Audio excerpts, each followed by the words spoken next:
மஞ்சு கொஞ்சம் சொல்ல முடியுமா இது எப்படி இருக்குது உங்களுக்கு இந்த பயணம்? சூப்பரா இருக்குது, ரொம்ப நல்லா இருக்கு. ஏற முடியாது, ஏறா அந்த ஆண்டவன் அந்த அண்ணன் கூட்டிட்டு போறாரு, நாங்க தரிசனம் பண்ணிட்டு போறோம்.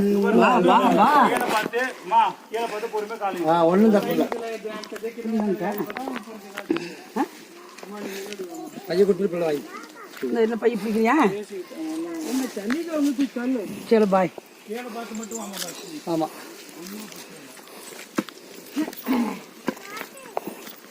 பாத்து திரு சொல்றா, பாத்து சாச்சா பாத்து குச்சி போட்டுட்டு போறாரு சாச்சா தான்.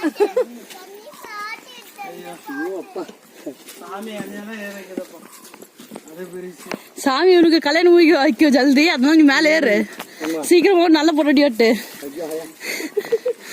அடுத்த டைம் பிள்ளைங்களோட வந்து பெரிய சாமி ஏறணும்.